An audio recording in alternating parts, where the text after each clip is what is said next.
What next for Russia? Ukraine-Istanbul peace talks hang by a thread amid drone barrage. A city that has long bridged continents and empires, a new kind of high-stakes diplomacy is set to unfold. On Monday, Russian and Ukrainian officials will meet face-to-face in Istanbul for the second round of direct peace talks since the war erupted in 2022 going on to become Europe's largest conflict since World War II. Despite the diplomatic overtures at a neutral negotiating table, hope for peace remains fragile as both Russia and Ukraine continue to square off in the battlefield and neither side appears ready to yield. Monday's talks come a day after Ukraine carried out one of its most brazen and successful attacks ever on Russian soil, hitting dozens of strategic bombers parked at air bases thousands of kilometers behind the front line. In Istanbul, during the first round of talks last month, both Russia and Ukraine agreed to a large-scale prisoner exchange and to swap notes on what their vision of a peace deal might look like. For Monday, while Russia says it will present a memorandum of its peace terms, Ukrainian President Volodymyr Zelensky refreshed his call for an immediate halt to the fighting. The roadblock is for Ukraine. The absence of Russian President Vladimir Putin from the negotiating table is an unwelcome move. As Zelensky stressed that key issues can only be resolved by the leaders, Russia has pushed back on the prospect, saying a Putin-Zelensky meeting could only happen after the negotiating delegations reach wider agreements. According to news agency AFP, Russia's top negotiator in Istanbul will be Vladimir Medinsky, an ideological Putin aide who led failed talks in 2022. Has written school textbooks justifying the invasion and questioned Ukraine's right to exist. On the other hand, Ukraine's team will be led by Defense Minister Rustem Umerov, a skilled and pragmatic negotiator, who has been mired in domestic scandal over alleged abuse of power and a lack of transparency. Apart from Putin's absence, one of the biggest hurdles remains the disagreement over territory. As Ukraine demands full restoration of its borders, Russia insists on retaining influence over these areas. Ukraine also seeks strong security assurances, including guarantees against future aggression, often involving Western countries or alliances like NATO. Russia, meanwhile, opposes NATO's eastward expansion and demands Ukraine remain neutral. War rages on the dichotomy of the peace talks on one hand and continued military actions on the ground on the other undermines trust and complicates diplomatic efforts. Ukraine on Sunday said it had damaged some 40 strategic Russian bombers, worth $7 billion, in a major special operation after months of setbacks for Kyiv's military.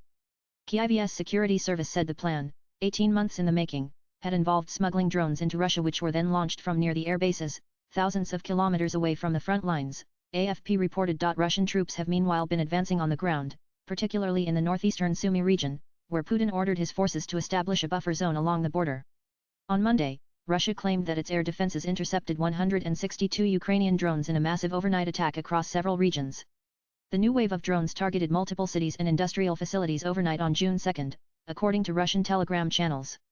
Explosions and air raid sirens were reported in at least 6 oblasts, including Voronezh, Kursk, Lipetsk, Ryazan, Ivanova, and Volgograd. The Trump factor. Trump has demanded that Russia and Ukraine make peace, but so far they have not, and the White House has repeatedly warned the United States will walk away from the war if the two sides are too stubborn to reach a peace deal. Reuters reported that according to Trump envoy Keith Kellogg, the two sides will present their respective documents outlining their ideas for peace terms, though it is clear that after 3 years of war Moscow and Kyiv remain far apart. Kellogg has indicated that the U.S. will be involved in the talks and that even representatives from Britain, France, and Germany will be too, though it was not clear at what level the United States would be represented. Trump's positions on the Russia-Ukraine war have often appeared inconsistent, marked by flip-flops that reflect a blend of personal instincts, political calculation, and shifting geopolitical realities. For instance, just days before Russia's full-scale military escalation in February 2022, Trump described Vladimir Putin as smart, savvy, and a genius for recognizing separatist regions in eastern Ukraine. However, as public and international condemnation of Russia grew, Trump began saying that the invasion wouldn't have happened if he were president. After months of clashing with Zelensky, including on live television, Trump has undergone a shift, slamming Putin for having gone absolutely crazy and for needlessly killing a lot of people, including Ukrainian citizens, for no reason whatsoever. He has warned that what Vladimir Putin doesn't realize is that if it weren't for me, lots of really bad things would have already happened to Russia, and I mean really bad. He's playing with fire, according to New York Times.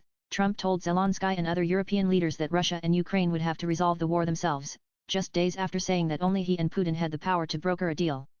He also seemed to step back from his own threats to join a European pressure campaign that would include new sanctions on Russia, according to 6 officials who were familiar with the discussion who spoke to NYT, revealing that the US president now stands at a crossroads, unable to broker peace in a conflict he had promised to resolve in just 24 hours. What lies ahead? Swipe left for next video. While the resumption of direct talks between Russia and Ukraine offers a glimmer of hope, the substantial differences between the two nations pose significant challenges.